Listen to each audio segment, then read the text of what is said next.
Yeah. Okay, the Jentry Podcast. I know that you will be loving it.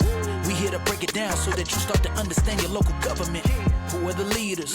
Time to get active, do something about it. Dealing with jobs, the workforce, and affordable housing. Motivate and inspire. Elevate, take it higher. For the next generation. Knowledge is power for your community. Giving you the info that you really need. Time to make a change and a difference. Tune in, don't miss it. It's the Jentry. The Jentry Podcast. The Jentry Podcast. Making a change, switching it up.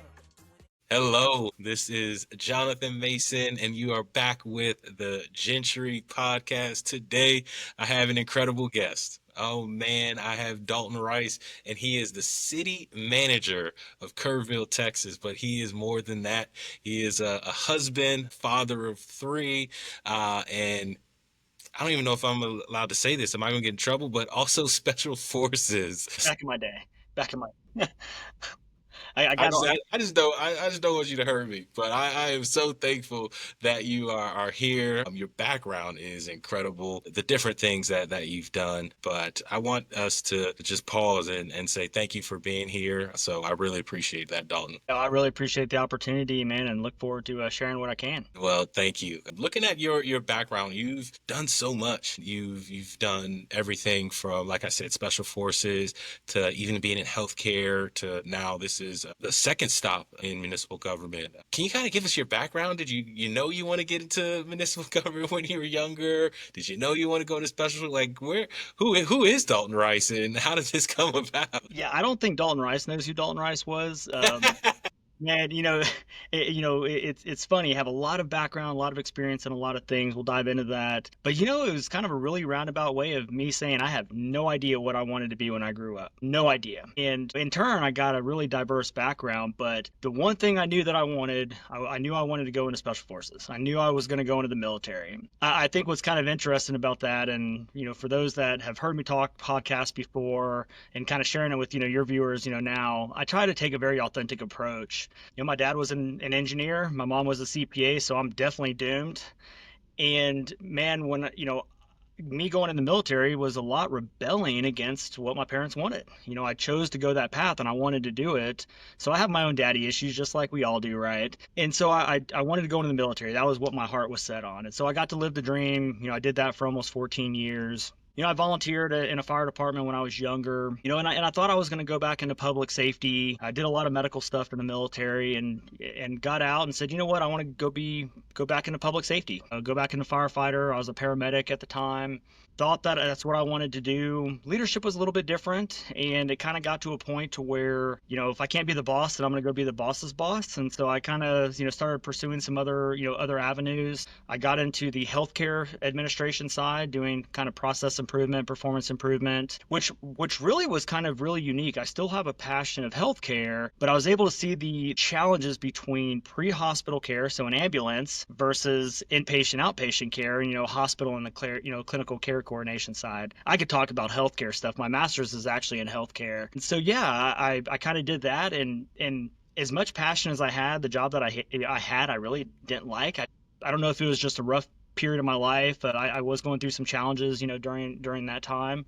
And so, yeah, I kind of got away from that. And then a buddy kind of called me up. He's like, hey, man, you want to be a management analyst in a city? I'm like, I don't know what that is, but sign me up. Let's do this. And I was like, and I joked around. It's like, as long as I'm not a secretary's, what, I said, I'll be fine. And I got into it, man, and I fell in love with it. It was the public sector, especially municipal government, was that purpose that I needed. And I think any young man or woman, emerging leader, anybody who is trying to, figure it out, look to municipal government, look to the public sector. There is something for everybody there. There's career paths, there's opportunity. And man, yeah, I fell in love with it. So I did management analyst for a couple years. I pretty much was the guy that said yes, and then I'll figure it out on the back end, for volunteering. I started working, coming from the special forces side, I worked with diplomats. I had to work, in very unique environments. And and work with different, different folks all over the world. And we worked with communities, only difference was is we did it for intelligence versus doing it for other things. And so a lot of the same attributes kind of applied to what I wanted to do. I applied for a city manager job in Central Texas, and I got it after just 2 years as a management analyst, a small city of about 5,000. And then I kind of took a shot in the dark. I was going through some challenges there. It was a very, very politically volatile area. And if you want to get into government, you're going to deal with politics. And I love politics. So I was there for about 2.5 years. I took a shot in the dark and applied for the city of Kerrville, which is about 25,000 population, 350 staff versus 35, $100+ million budget versus a $5 million budget that I had. And I got it. And here I am today, over a year and a half later, our team's doing amazing things. And man, I just love the public sector side. So it's been a fun journey. That's incredible. I think our viewers can now see what I was talking about. You have a multitude of experiences, a multitude of skills, and I told you I was going to double click on this. Can you walk through a little bit, or whatever you're allowed to tell us, what you were doing in Special Forces, and then how that, it sounds like, prepared you for what you're doing, or what you were doing in management analyst and now as a city manager? Could you give us what you were doing and then show that through line to what you're doing now, please? Yeah, I started off in the military, in the infantry. I really remember I did about 3 years. I was in Operation Iraqi Freedom 3, so circa 2005, give or take. And man, I got back, and I was young. I was a baby. I was a kid. I didn't know nothing. And I remember standing with a bunch of new recruits that we had gotten from the military, or gotten from basic training coming in. And I remember talking, meeting these folks, and I didn't know anything. And this guy was 29, and I wasn't even 21 at this time, I don't think. I was young. And I remember standing there, and he's like 29. I said, man, why am I teaching you? You should be teaching me stuff. I said, I'm a kid. And it was at that point where I'm like, I need to take the next step, and I need to go SF. And so I walked in the recruiter's office, and the ASVAB is what you need, to kind of get into the military. And you have, different scores. You have general technical and some other scores that you have. And my general technical score was about my high school GPA, not good.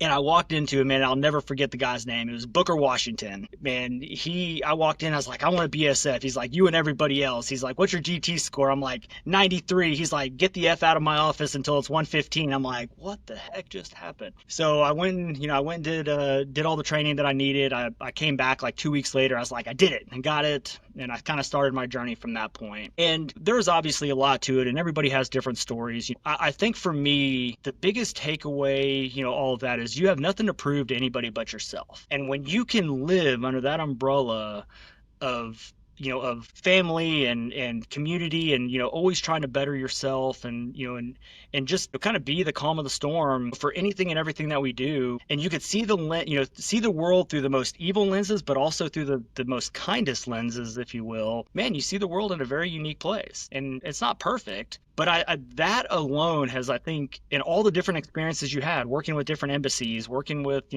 different cultures, I mean, just overseas, all of those different things kind of help, prepare you for, for something in government. And then being a paramedic, that was a whole different side of stuff, because now, I got to go into some of the worst parts of Houston and be the medic, that goes into people's families. And regardless of what that call is that's their bad day, even if it's their perception. And so then you just learn how to speak to people. You learn how to talk to people. You learn how to build relationships, very quickly, which all these things, we kind of figure out. And man, that's kind of, where it led me, to now, and the transition in there. Had no clue, even being a paramedic, really what local government was. And I kind of just accidentally fell into it, man, and it ended up being great. That's impressive. First and foremost, I mean, you glossed over it, but you went from a score that was not so great to the exact score you needed in 2 weeks. That's impressive. Well, man, like I told you, man, I try to take a very authentic approach, because, and I think we'll probably dive into this, well, what is a city manager, right? When you look at a city manager, which is a chief executive officer of a city, and we'll dive into that. But if I go to my 20-year-old self and I see a CEO, man, that's a big deal, right? And so when you deal with emerging leaders that are coming up and our youth and people that are trying to figure out what they want to be when they grow up, they look at this ideal person and who they've become and they're like, man, that guy is successful. Well, what did I have to do to get here? And how much did I have to fail along the way to get to where I'm at now? And I'm human. And so I love sharing that story, especially with, kids and when I do a lot of mentorship, because I barely graduated high school. I went to an annex school because of fighting. But on the flip side of that is I didn't get my degrees until after the military. So when I was, in my 30s, but I got summa cum laude, I got 4.0. And I talk about that not to brag, but to tell people and to show people it's okay to figure these things out along the way. And it's okay to not know what you want to do. But man, keep hustling, keep grinding. It's never going to end, and you're going to constantly hustle and grind. But man, there's something at the end of the tunnel for everybody, and you got to keep doing it. Just because you made a bad decision or just because you failed somewhere along the way does not mean you got to give up. You got to keep actually going. You got to keep pushing forward, and you got to be resilient. You got to have that grit to be able to move on. Yeah, I think another thing that, while you're mentoring, even for our viewers, the humility, one of the first things you said, I didn't necessarily know what I was doing. And I think a lot of us, or a lot of people in the world, I did this and I knew it was setting me up for that. And the path that I was always going on was this. And I always know, for a lot of us, myself included, I don't know what I was doing. And I was learning on the go. And sometimes it sounds like when you're switching careers, you're jumping out of the airplane and building a parachute on the way down. But yeah. That's impressive. The humility that you have to even say that is impressive. It's tough. I mean, even along the way, I've learned more about being, a leader, parenting. You talked about my 3 boys. I got a 14-year-old, a teenager, and he's definitely a teenager. And I got twin 7-year-old boys. It's funny because the twins are 2 completely different kids. And one of Teddy, his name is Red, but we call him Teddy. He gives me a run for my money. Ever since he was a baby, him and I would go toe to toe, and I'm like, man, I'm going toe to toe with a 2-year-old. But he challenged me to have patience, and I'm still not perfect at it, but he challenged me to have patience. He challenged me to really look at myself in the mirror and figure out, what I needed to do different. And man, I had to really open my eyes and say, man, I'm not doing this right. I wasn't the best dad. I wasn't, there was a lot of things that I had to learn, and I really had to dive deep in how do I be a better partner? How do I be a better, husband? How do I be a better dad? And man, I went through a journey, really trying to figure out how to do that. And in turn, that actually helped me become a better leader because I learned patience. I learned a little bit of humility. I learned that it's okay, and we're gonna get through this. But yeah, man, that was some life experiences for sure. And I think it led you to something that I feel like you're called to do. The presence that you have. Like that was one of the first things I noticed about you. Like you make people feel calm and confident just to talk to you. And, not a lot, but certain city managers cannot make you feel like that. They almost feels like they're talking at you or down to you. Well, man, it's funny you bring that up, man, and really for the viewers, like none of this stuff is planned. I literally looked at the questions, just coming onto this, and but I love these conversations, man, because they're real. Not everybody would agree with you. There's even times where people are like, you're intimidating. I have an RBF sometimes. I don't always smile necessarily, but when I'm focused, when I'm engaged. But when people actually get to know me and they realize, hey, man, I'm going to help you out. I'm not going to give you a handout. Let's work through this. I'm going to be objective in what we do. But yeah, I still get the, you're intimidating because again, like you said, there's presence there, in the way you walk, the way you talk and, how you do it. But there's that balance, right? And I try to explain to people, me being intimidating may be more of you being intimidated, and there's a balance between, our own insecurities that we have as leaders and as humans, man and woman, that we have to sort through. Now, it doesn't mean that we can use that as an excuse. So I still look like, hey, are there things that I'm doing that's intimidating that maybe I can body language wise or posture wise or how I, talk or smile or whatever? What are the things that I can do to maybe soften that a little bit, but not change who I am? but know the balance that I can't hide behind that because I still have to, to look at myself in the mirror. And in leadership discussions, I always bring up three questions. Well, not three questions, but three things we have to do as leaders and really humans. You have to ask yourself the hard question. You have to accept the often unsettling answer. And then you got to take action. You got to execute and you got to implement.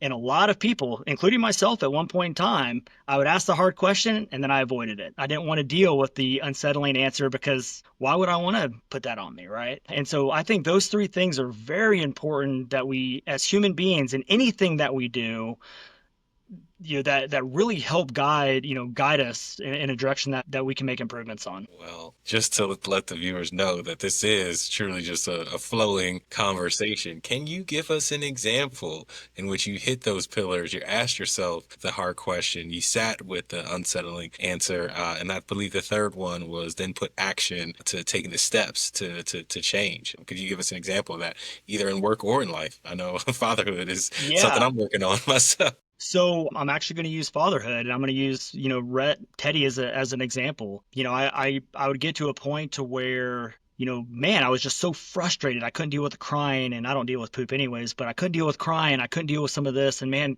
I would get so frustrated. And obviously I won't take it out on my kids, but you feel yourself sweating, and you're just like, oh my God, I don't have the patience for this. And or I'd get into a heated debate with a 2-year-old, and I'm like, I'm not winning this argument. He's beating me, and so I asked the hard question of like, what do I need to do? Is this the person, that I want to become? And I'm like, no, this isn't. So I said, well, what do I need to do to fix this? And in one instance, I found a book, had a recommendation. It was how to talk to kids, how to talk so kids will listen and listen so kids will talk, or something like that. And man, I read that book cover to cover. And I started taking things out of that book, and I said, I want to try this. And boom, sure enough, I became the Teddy Whisperer, and I was the only one that could talk him off of a ledge. I became the one person that him and I couldn't even deal with each other, to being the one person that he's now a daddy's boy when it comes to it. And him and I will still go toe to toe. Now he's 7, so it's a little bit different. But I would say that was probably a really big lesson in fatherhood. I would say in work, using both examples,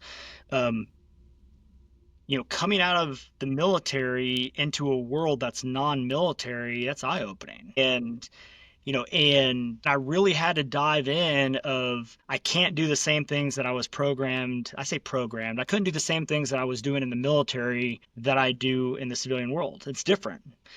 And so, pictures back in the day, I never smiled. I thought you had to have this, maintain this, tough, rough facade. And I got to a point where I'm like, you don't have to do that. It's stupid. And so, yeah, I just started kind of changing. I started, looking, diving into myself, looking in the mirror, saying, man, what are the things that I can improve on? And how do I, become a better husband, a better father, a better leader, a better boss, a better follower? And yeah, man, you have to take action. Read a lot of books. Emotional intelligence was a big one. Different thing. And I don't like using the term self-help books, because leadership books, to me as leaders, our job is to mold ourselves as leaders to those that we're working with. We should never expect our team to cater to our personality. We should be molding ourselves to what's going to make them better leaders, better co-workers, better colleagues, and not the other way around. And so all these books, these different books, any type of book, can be tools in the toolbox for us to help us mold and guide better leaders, to include ourselves. Yeah, I think you hit the nail on the head, that malleability. I'm actually in a book club with some local government leaders, and one of the things we're reading is it's called Think Again by Adam Grant, and just about how you need to consistently challenge your own viewpoints when you're in a position of leadership, and you're not trying to, what does he says, when you're a prosecutor, you're just refuting your point and picking up way somebody's argument, or when you're a pastor, you're just like preaching to the choir. And there's like a lot of different ways that we do to kind of stay in our echo chambers. But it's when you challenge yourself, and I think your first pillar, ask yourself the hard question.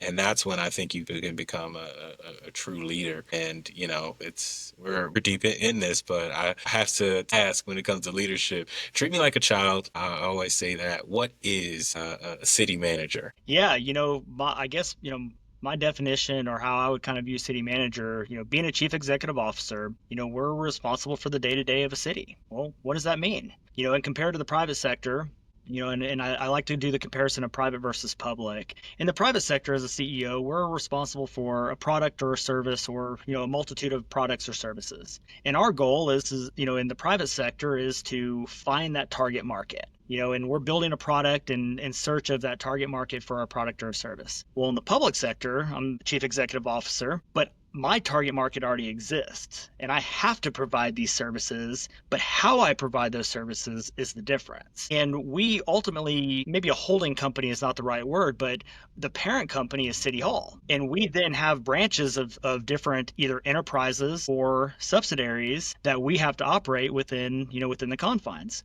So our enterprises or our business-like entities make money and they can be self-sustainable, but it still operates within the total combined city budget. Or my loss leaders, my subsidiaries, which are like Parks and Recreation or police or fire, which don't make money. I have to use, other tools or other revenues in order to do it. And then we take all of those different things and we tie it up under City Hall and under the city manager to present to a governing body that then approves, the budget that we set forth. And so to me, how I try to compare it is we are operating multiple businesses, some at a loss constantly and some, in the black. And so there's different ways to look at it. I disagree with some of those that say we should not operate city as a business. It is a business. It's just a different type of business. We're not in search of our target. It already exists, but how we provide that service, that's the thing that we can have the impact. I think that was a great way to think about it. And I love the City Hall as like the parent company. Yeah. That made a ton of sense to me. And then how you broke it down as the loss leaders. And there are a lot of parallels to the private sector. But one of the things in the private sector they have the luxury of is, you can run a test and you can see if something works, and if it works horribly, it's fine. You write it off as R&D, get a tax break. You got to keep it moving. I mean, you do that and people don't have power, or their sewers are messed up, or the roads need to be repaved. It doesn't work like that. No, it doesn't. And the revenue streams that we have, obviously every state, every, community does things differently. In Texas, we have what's called, which I think they have home rule everywhere, but, home rule is a self-governing city, if you will. And so the city council has a lot of, power and flexibility, but the other component that we have that changes and really drives some of the things that we can do is politics. And when you look at the different, legislators throughout the country, each one of those, really try to play different roles. And so from the state, county, and on down, we have to operate within these, often very challenging political landscapes, not even national, local political landscapes that really influence what we can and can't do. And some of the things in Texas in our current, we do every 2 years, we do a legislative session. We're currently in ours this year. There was over 9,000 bills filed. 9,000 bills filed. And a lot of right now, the state legislation is going after local governments. They think that the state knows what's best for cities. And there's over 1,254 cities, within the state of Texas. And so it's starting to become a very challenging and very politically volatile world to be a city manager nowadays. So you add that component into it. And then, of course, we deal with elected officials, where a board of directors on a private side is typically appointed, or, there's recommendations for it. Public, it's all elected. So you now have elected folks that are really shaping policy and shaping budget and driving that policy. And so that can really change the way operations goes. And it typically comes out on the city manager. It's a tightrope you're walking on, it feels like, in a lot of ways. And I can't imagine 9,000 bills. It's insane. It's insane. That is, and then the pressure of state coming down on you. Man, I think you're teasing out some of the nuances that make the job difficult but rewarding, but definitely difficult. Yeah, and I think, I get bored pretty easy. I think, some of us, high achievers and, motivated folks, right? We get bored easy, but that's okay. And I've learned, in this business that, it's okay to embrace the boredom sometimes. I tell my kids to embrace the boredom, so why shouldn't I?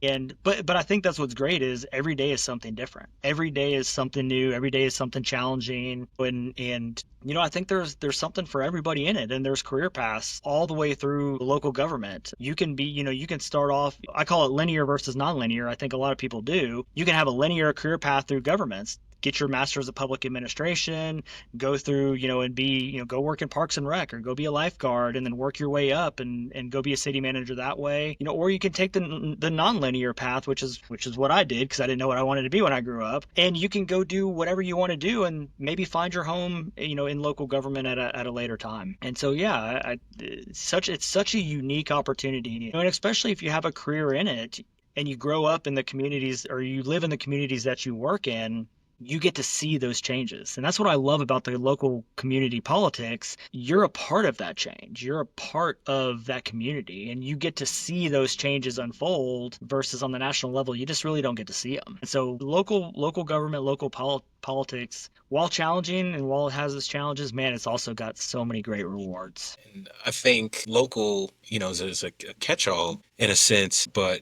that can mean so many different things. I'd love to kind of hear the difference between the first community that you came from. It sounded like 5,000 people, about $5 million in budget, to now Kerrville, 25,000 people, $100 million budget. What are some of the differences, and maybe what are some of the challenges of being in a smaller community versus maybe some challenges of being in a bigger community? I can imagine there may be. Yeah, so going from 5,000 to 25,000, what I love about the 25,000 population communities, which was kind of my target, is it's still a small city. Because a small town is an idea, and it's how the residents in the community treat it. It's not about population size. It's about how that community interacts with each other. And so I always joke around, Kerrville at 25,000 population is a smaller town feel than the community I was at before at just 5,000. Wow. Because Okay. of the people, because of how the community has built itself, if you will. In the smaller, 5,000 population, you deal a lot more with small town politics on a much more granular level. You can get the family politics, you can get, the people that have been there for, 100 years. Or the smaller town politics are a little bit different, and sometimes can be a little bit more volatile. Where in a more of, I'm not going to even say mid-sized city, but in like Kerrville, we're kind of I don't want to say an anomaly. We have politics here, but they're more actual political issues. We do have some national politics that permeate down into the local issues. Sometimes it's made it a little bit more expensive. But the politics here, while everybody still knows everybody, as a city manager, I could walk into the grocery store on the way home and people know who you are. And so that's really cool. You get to know the community. You get to work with, the community. When you start diving into the much bigger cities, 120 plus thousand, multi-million ones, it's a whole different ballgame. It's a different world. You don't necessarily have that same interaction that you would with a community engagement side, which is what I love. I love interacting with the community. I love being out in the community. And so yeah, I would say obviously the budget, even though the budgets were drastically different, still the same challenges, right? How we do the budget, the limitations that we have on the maintenance and operations, the interest and sinking, your debt, all the different things, each one have their own, challenges across the board, but you have to be creative. Money just doesn't fall off of trees. And so each one of them, we had to be creative in just different ways. In a very small city, for those that, want to be, work in a smaller, 5,000 population town, you're more of a working city manager. You're more involved in the day-to-day of everything, which is good because I understand tax rate calculation. I know more about the budgets than I'm not going to say a lot, but I knew more about tax rate calculations. I knew more stuff that my finance director was like, "Oh, you know all this stuff?" I'm like, "Yeah, I had to do it in a small city. I didn't have somebody to do it for me." So you get a lot of unique experience across, the broad spectrum of stuff. Where now I'm a lot more disconnected. I'm more in the political spotlight. I'm more of the political face, between council and the community. I have teams and departments that do all of it. My budget process and how I do things while I'm responsible is very different here than it was in a smaller town. That was kind of surprising when I came, and I'm like, man, I call it my good idea fairy. I'm like, when I have my good idea fairy started flying around, I'm like, sometimes it needs to be shot down, but I would throw an idea out there and all of a sudden it'd be done. And I'm like, oh my God, I have a team that can do this. This is incredible. Where before I was having to do it myself and, put it to the test. And so it's been it's been fun. It's been challenging. What's one project or initiative that you've kind of seen through or even begun in Kerrville that you're very proud of, or that gets your idea very going? Wow. Man, it's hard to pinpoint one. We do a city manager priority kind of weekly meeting with both my assistant city managers, and we've kind of put down a lot of the successes that our teams have accomplished. And again, without our team, we wouldn't be successful. One thing I think that well, we'll just talk about this. There's too many to name. When I came on board, a couple team members came and said, we want to do a citizens government academy. Kind of a behind the scenes, peel the curtain back of city government, and what does that look like? And I said, go for it, put it together and let's do it. And so now we're on our third class currently right now. It's about a 7 to 9 week program. It's kind of morphed a little bit. It's once a week, and basically we're creating ambassadors for the community. And so we do 13 to 15 people, citizens and, a couple county folks or business owners in the community. And each week it's about 3 hours in the evening.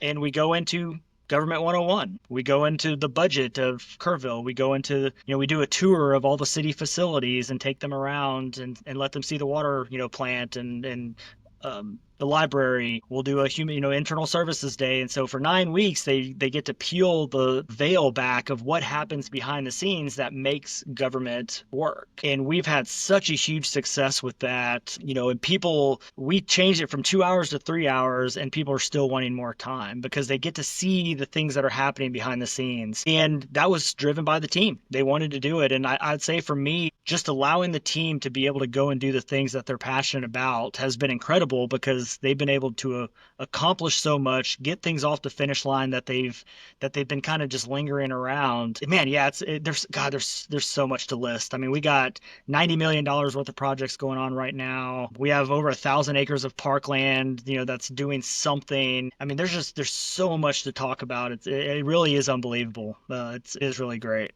That's incredible. I mean, what you just said is like the heart of Gentry in a lot of ways. Like, we want to highlight what's actually being done. There's a lot of good work being done in local government, and often it is overlooked or underreported. So peeling back that onion and allowing people to truly experience it is incredible. Yeah, we did, one other initiative we did, employee engagement side is we were trying to look at ways to engage our employees and give some recognition. And I think we've all kind of been a part of, recognition programs that maybe check the block, or those that want to be recognized may not want to be recognized in one way and they want to be recognized in another. And so last year I stole it from our police chief. He kind of started a poker chip, kind of challenge coin program where if somebody did something good, they'd get a poker chip and they could then turn those poker chips in for some swag or something. So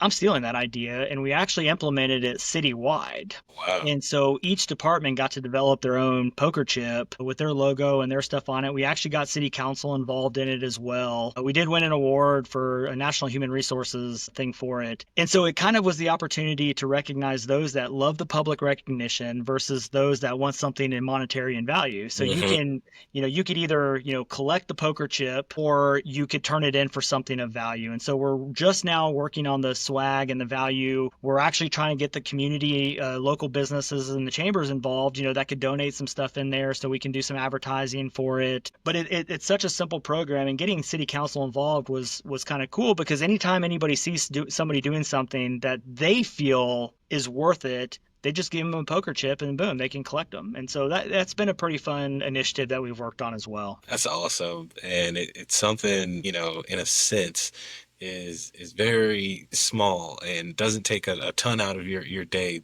Mhm.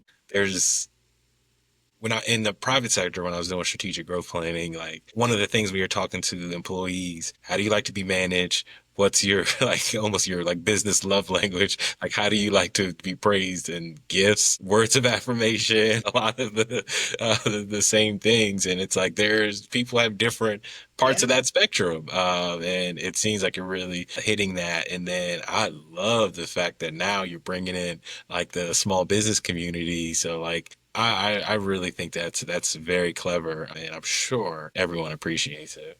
Yeah, it's funny because when we say it's lonely at the top, sometimes we don't know what's happening, but we have a lot of good folks, and again, sometimes we listen. Are we always going to get it right? Absolutely not. Is it always going to be perfect? No. But you know what? We do what we can with what we got and where we can have an impact. And I say this both for our team internally and also the community. How do we have the greatest impact on the most amount of people while minimizing the negative impact on the least amount of people? And that's a constant fluctuation, especially in government. When a decision that we make is make a lot of people mad, and then you're going to make another decision that's going to make the whole other half mad, and sometimes you can't get it right. So I think having that mindset really helps us in some of our decision making process, giving counsel the good, the bad, and the ugly, but to help them make some informed decisions. And what I've spent a lot of time and I've learned, and I would say that I am pretty different from a lot of folks on this. I'm big on community engagement. I will go talk to any group about anything. It'll be kind of an open forum, and let's get it out there. Let's have a conversation. Let's bring transparency to that level, because I'll tell you if I can't get it right. I'll tell you if I'm wrong. And man, I don't know everything, but I can get a pulse on the community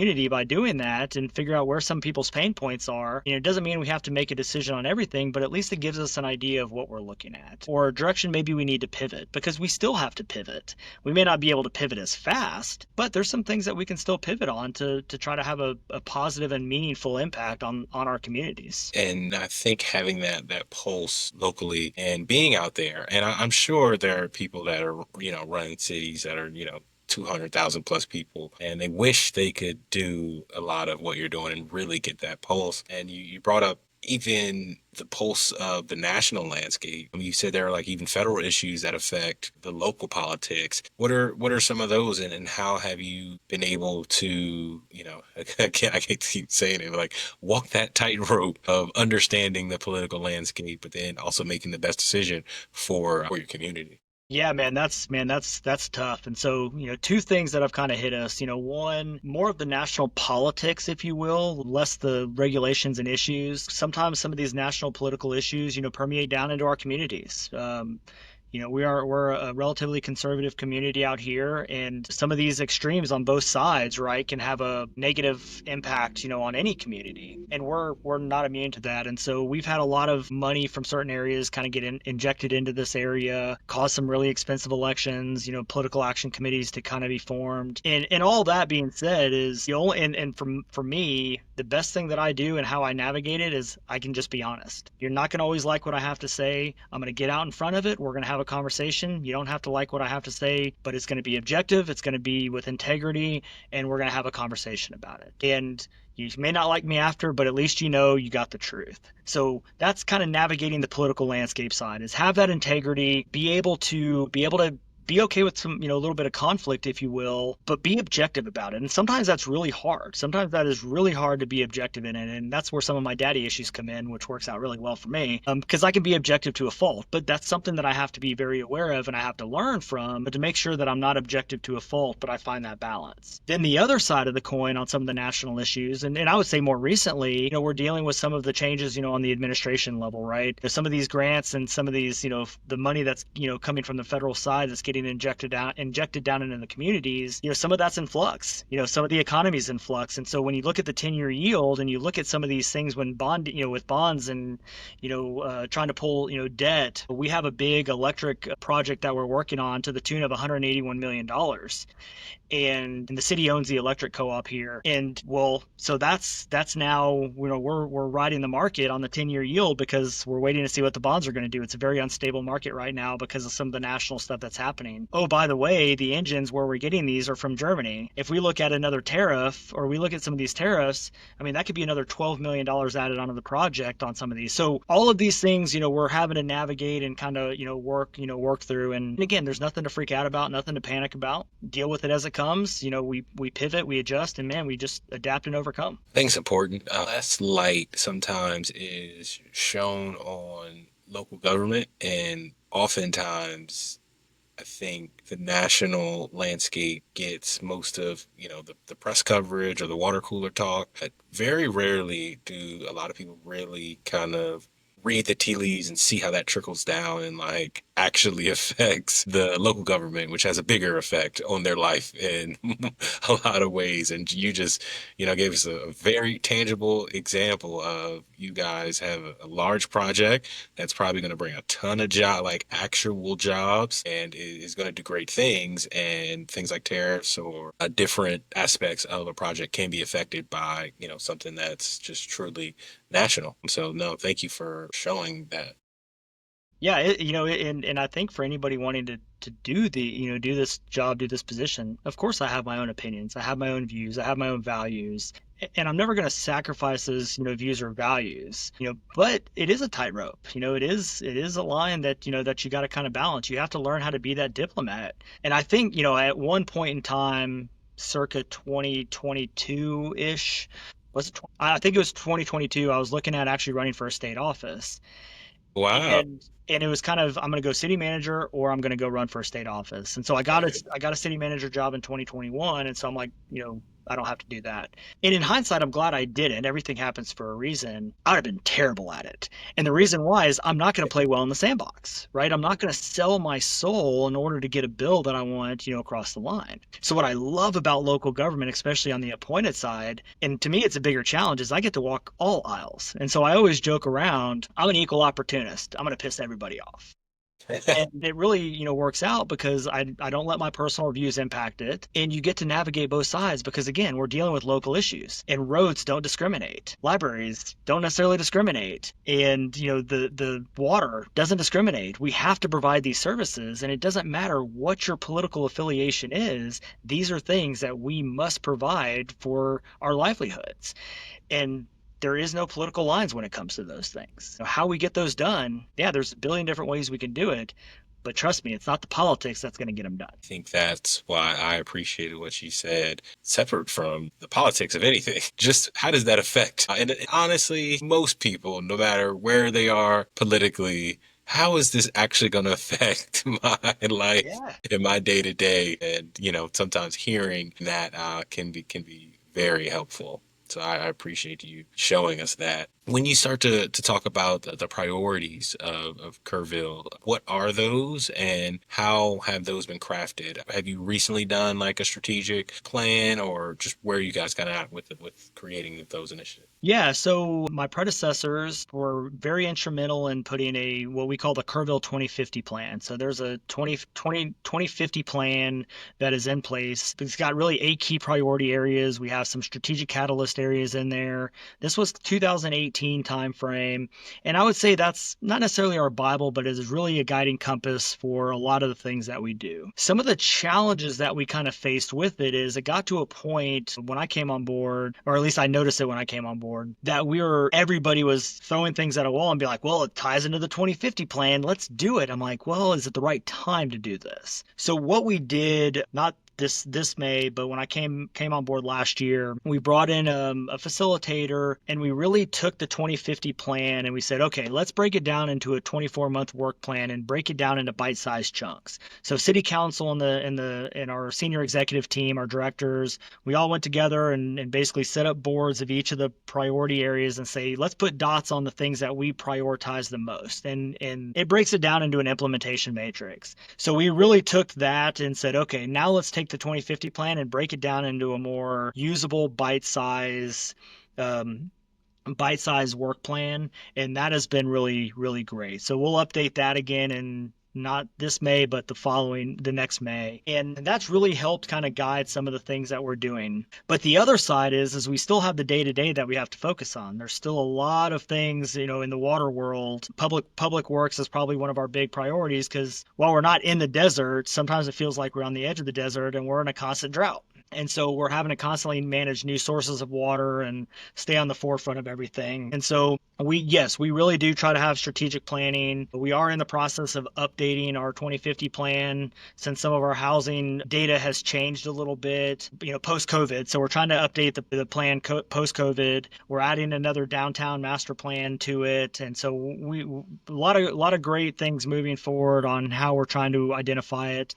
I would say our next big upcoming project, as crazy as this sounds, is we're trying to get a good CIP or capital improvement project plan together. So that way we can really identify things, not just within one department, but how do we take it as a whole city. So we did a recent exercise that was really good, but it also then opened up some new challenges that we're working through, because each department was kind of tasked with doing a short-term, midterm, and then 10-year out plan. Well, we got over 350 feedback, pieces of information from each, from the departments total. And so now we're trying to work through and put this information together in a more digestible format. But that way we can get with council on how do we fund these projects, and how do we work through some of the limitations of our charter? How do we make sure that we have the future funding mechanisms in a more challenging financial fiscal environment with appraisals and what the state's doing? So we're really having to navigate through all of these hoops. No, so first and foremost, a lot of people's strategic growth plan is kind of just a pretty document that just sits on the shelf. Even,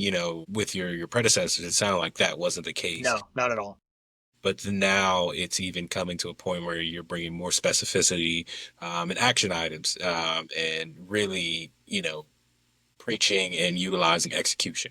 Because you can plan, but if you're not putting that into practice, and if you're not taking bite-size or accessible chunks out of it, you can only eat an elephant one bite at a time, and it feels like you guys are really doing that. And then also tying council back in to figure out what is the best way once you've figured out some of these priorities. And capital improvement is a big one. It's a beast, though. Yeah, like I said, we got $90 million worth of projects going on now. And we did a $20 million just quality of life bond, and trying to update it. And so we're trying to and all of that's coming in at once, and we're only halfway through some of those projects. And so, yeah, it's a lot. And then, of course, planning for the future. How do we make sure it's sustainable for the future? That's what, that's anywhere you go. I love doing cleanup stuff, but anywhere you go, it's how do you not neglect the past, also focus on the future, but don't drag your successes in the rear. And it's a very difficult balance, for all of that, especially when you start looking at things that have been kicked down the road, if you will. So how do you clean those up while still focusing on everything that you need to focus on? There's that tightrope again. You're planning for the future, but you have real near-term priorities that need to get accomplished, and any that kick in the can that, sometimes can be pervasive, not just at any level of government, is real. And you can only kick that can so far, and it gets heavier and heavier. What are you guys doing, or how do you look at growth in Kerrville? And specifically, I'm always thinking about as maybe this is selfish, but like somebody that comes into the workforce, to now has a small family and is looking to really set down roots in Kerrville. How do you guys feel you guys are promoting that cradle to grave community? Man, that's even another tough tightrope that we walk out here. And so Kerrville, I don't know if you had taken a look at it on a map. We're about an hour west of San Antonio. So we have a couple of other small little communities that are surrounding us, if you will, but we're kind of the gateway to the west, if you will, or at least the west of Texas. And that makes it challenging. And I didn't even really think about it when I first came on board, but we are a true economic engine here, or, a true economy. And I always use it a three-legged stool, workforce, housing, and jobs. And for us, if any of those are shorter or longer than the other, the stool falls over. I don't have a major metropolitan that I can pull the workforce from, so I have to have the housing local. But oh, by the way, this is the hill country. We have hills here, and it gets expensive and challenging to build. And so we've been last year we tackled housing quite a bit, still kind of a focus. It's tough. We actually look at unemployment rate. Our unemployment rate is 3.3. It actually just went down again, where in some places we're like, man, that's great. But for us, we're like, that's workforce. So if we bring too many jobs in and we don't have the workforce to support it, so we're in constant, trying to balance this stool, if you will. And so we're constantly assessing those things. We did just housing projects. So we got about 1,100 homes that are coming in, more, we'll call it attainable housing, if you will. So market rate, either apartments or market rate single family homes. Still expensive, but we're trying to, flood the economy, or flood the, add supply or inventory to it, because this is a very custom home driven community. But the other challenging part is, and we do have great schools out here, but, the other challenging part is, a third of our tax rate's frozen, and so when you look at 65 and over, that tax rate is frozen, and people who have lived here their entire lives, it's on some of the lower end, and that costs us about $2 million a year in the general fund. And so, we're having to, work through those, and we actually are growing only about 1.2% a year. So we're a pretty stable managed growth. And just as a comparison for Texas, the city of Bernie, which is about 30 minutes east of us, in between us and San Antonio, they're growing about 6% a year, and they're on the slower side, and they're growing pretty fast. The outskirts of Bernie is growing about 12 to 16%. And so that's almost everywhere in Texas. So our 1.2% is actually pretty manageable. We can kind of work with that. And so that's been good. But it has its own unique challenges for revenue. Yeah. Again, that's hyper. I hate to keep saying it, but Yeah. that is really what I'm seeing now. You've addressed some challenges or things that you're actively working through. If you could wave your magic wand or get your thought fairy to come up with the perfect idea, what would be the one challenge you would address and just make it go away? Man, that's a tough one. I think really for me, it's making sure that we have the revenue to take care of our team. I think that's the most important thing. While I report to council and while council reports to the community, without our team being the forefront of everything, none of that would be possible. And so I think if I could do anything, it would be to make sure that we continue to take care of our team, continue to take care of those that are actually supporting our community. Because again, without them, none of this is possible. That's incredible. And I know they're gonna this may not drop for immediately, but when they hear that, that's gonna be of all the priorities that I've heard just on this 45-minute interview for you to address, making sure that your team that is working so hard and is coming up with these innovative and elegant solutions gets paid. That speaks a lot to how you feel about them, and I'm sure they're definitely gonna appreciate that. And for that team, what is the legacy that you guys want to leave in Kerrville, maybe 10, 15, 20 years down the road? What is the legacy? Man, I'd say that's probably the question of the hour. And man, I don't know. I know that sounds kind of a cop-out answer, but I could probably throw a dart at 100 different things right now that our team is like continuously leaving a legacy on. It's that small town charm. It's that small town community, man. And our team embraces it. There's a lot of folks here that grew up here and that work for the city, and so they're kind of leaving their own legacies here locally. I mean, I'm kind of the outsider, if you will, coming in, and so it's been really, really cool seeing all of that. So yeah, I don't know, man. That's a great question. It's a tough one, but it speaks to the humility that you have. Like, you could have made up an answer easy, I'm sure. There's, I got nothing. but it's still being built, and I think that is perfectly authentic and perfectly acceptable on my end. When I think of legacy, I think of the people around me, and that's not necessarily the legacy of the community, but it sounds like you really bleed for the people that are around you, and you're challenging yourself to be a better leader. So that might be the legacy in itself. If I had to put kind of my own personal leadership philosophy or leadership legacy on it, I always say, be the husband, be the father, be the leader that you want to see in other people. And are we always going to be perfect? No, and that's okay. But man, if I had to sum kind of my own philosophy up, I would say that would probably be it. I love that. What is it? Be the change you want to see in the world. If everybody could do that, Yeah. we'd be in a lot better place. And I know you're making Kerrville a better place. And for our viewers, what's one thing that you would leave them with? Is there anything that we haven't stated? No, I mean, we've covered a lot. It's been an amazing conversation, man. I love it. But I think if I have to leave anything with anybody, man, you have nothing to prove to anybody but yourself. Focus on you, continue to hustle and grind, and it's not going to be easy, but man, just go out there and do the best you can and kill it. You have nothing to prove to anyone but yourself. I think that is a great line to lead off on. And for the people that want more of your presence and your words, where can they reach you? Or if they can follow the journey of Kerrville, where should they do that? Man, I'm on LinkedIn. That's pretty much the only social media platform I really use, but don't hesitate to reach out, man. Like I said, I love mentoring. I'll share, whatever story I possibly can, or I'll connect you with somebody that's got a better story than I do. And so it's a network, man, and we learn from each other, both the good, the bad, and the ugly. Appreciate that. And to all the viewers, take him up on that. He means what he says, and he says what he means, and I appreciate that. So, Dalton, appreciate you. I appreciate you coming on the Jentry Podcast. And for our viewers, thank you for joining us, and we'll speak to you soon. Have a great one. Appreciate the opportunity, man. Thank you. Yes, sir.